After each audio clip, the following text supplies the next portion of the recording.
Welcome to your daily dose of dividend. Northrop Grumman is a Fortune 500 company within the aerospace and defense industry. The stock price has overperformed the S&P 500 index over the last 10 years, with dividends reinvested. Let's briefly analyze some key fundamentals. Data is based on a 5-year average. Sales growth, 7.6%. Earnings growth, 30.9%.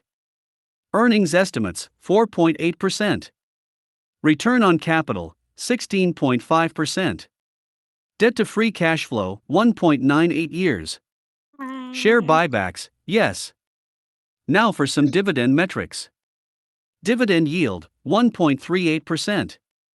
Payout ratio, 24.04%. Growth rate, 11.77%.